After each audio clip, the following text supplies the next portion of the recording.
क्या तुम्हारा भी कोई ऐसा दोस्त है जो मुश्किल में साथ छोड़ जाए? शान के साथ भी यही हुआ। वो जख्मी था, अकेला था और सब ने मुंह मोड़ लिया। लेकिन फिर कुछ ऐसा हुआ जो किसी ने सोचा भी नहीं था। फिर क्या हुआ, आओ मिलके देखते हैं। एक बहुत प्यारा सा जंगल था जहाँ हर तरफ रंगीन फूल खिले रहते थे।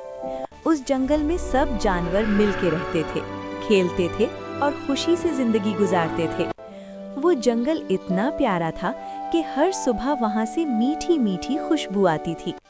लेकिन एक दिन उस खुशहाल जंगल में कुछ ऐसा हुआ जो सबको रुला गया। उस जंगल में एक शेर रहता था जिसका नाम था शान। शान न कभी किसी से डरता था, न कभी किसी से लड़ता था। वो बस सबसे प्यार करता था। पूरा जंगल उसे जानता था, पूरा जंगल उसे चाहता था। शान भी दिल से सोचता था कि ये सब उसके पक्के दोस्त हैं जो हमेशा साथ रहेंगे। और उस जंगल में एक और छोटी सी जान थी, एक पीली चिड़िया जिसका नाम था तारा। तारा इतनी छोटी थी कि हवा चलती तो वो भी हिलने लगती, लेकिन उसका दिल जंगल के सबसे बड़े दरख्त से भी ज्यादा मजबूत था। वो रोज शान के पास आती, उसके लिए गाना गाती और उसे खुश करती थी।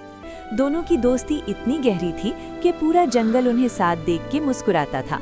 एक दिन शान जंगल में अकेला घूमते घूमते एक बड़े पत्थर से टकराया। वो जोर से गिरा और उसका पाँव जख्मी हो गया।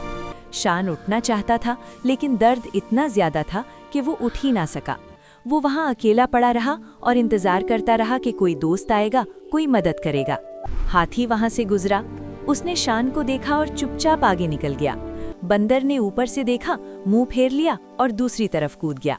खरगोश ने 2 कदम आगे रखे, फिर रुक गया और भाग गया। एक एक करके सबने शान को उस तकलीफ में अकेला छोड़ दिया। शान की आंखों में आंसू आ गए, लेकिन वो कुछ बोल भी ना सका।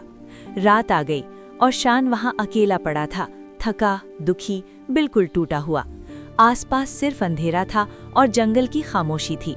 शान ने सोचा, क्या यही दोस्ती थी जो सबने इतनी जल्दी छोड़ दी? उसका दिल अंदर से टूट रहा था, लेकिन आंखों में अब आंसू भी ना थे। अचानक एक छोटी सी पीली चिड़िया उड़ती आई और शान के पास आ बैठी। वो तारा थी, छोटी सी तारा, जिसे शान की फिक्र ने चैन न लेने दिया था। उसने शान का दुखी चेहरा देखा और अपनी छोटी सी आंखों में आंसू ले आई।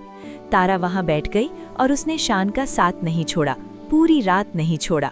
तारा ने अपनी छोटी सी चोंच से शान के लिए पानी लाया, नर्म पत्ते लाए, मीठे बीज लाए। रात को जब ठंडी हवा चलती, तारा अपने छोटे पंख फैला के शान के पास बैठ जाती। दिन गुजरते गए और तारा ने एक पल भी शान का साथ नहीं छोड़ा। वो बहुत छोटी थी, लेकिन उसकी वफा जंगल के सबसे बड़े जानवर से भी कहीं ज्यादा बड़ी थी। कुछ दिनों की तारा की मेहनत और वफा रंग लाई। शान का जख्म धीरे धीरे ठीक होने लगा और एक सुबह वो उठ खड़ा हुआ। तारा ने इतनी खुशी से गाना गाया कि पूरे जंगल में उसकी मीठी आवाज गूंज गई। शान ने तारा को बहुत प्यार से देखा, उसकी आंखों में शुक्र के आंसू थे। वो सोच रहा था कि एक छोटी सी चिड़िया ने वो किया जो बड़े बड़े दोस्त न कर सके। जब जंगल में खबर फैली कि शान ठीक हो गया, तब सब वापस आने लगे। हाथी ने सर झुकाया, बंदर ने आंखें नीची कर लीं, खरगोश चुप खड़ा रहा। सबको पता था कि उन्होंने गलत किया था और अब उन्हें अपनी गलती का एहसास हो रहा था। शान ने सबको देखा, फिर तारा को देखा और दिल में सब माफ कर दिया, क्योंकि शान जानता था कि दिल में नफरत रखने से सिर्फ अपना ही नुकसान होता है। उस दिन के बाद जंगल में सब ने एक बहुत बड़ा सबक सीख लिया कि बुरा वक्त ही बताता है कौन सच्चा दोस्त है और कौन सिर्फ अच्छे वक्त का साथी। छोटी सी तारा ने साबित कर दिया कि वफा का साइज से कोई ताल्लुक नहीं होता, और शान ने सीखा कि सच्चे दोस्त को हमेशा हमेशा कद्र करनी चाहिए, क्योंकि दुनिया में सब कुछ मिलता है, लेकिन सच्चा वफादार दोस्त बहुत मुश्किल से मिलता है। तो बच्चों, आज की कहानी का सबक याद रखना, दोस्त वो नहीं जो अच्छे वक्त में साथ हो, दोस्त वो है जो बुरे वक्त में भी ना जाए। मिलते हैं अगली कहानी में, तब तक खुश रहो और अच्छे रहो।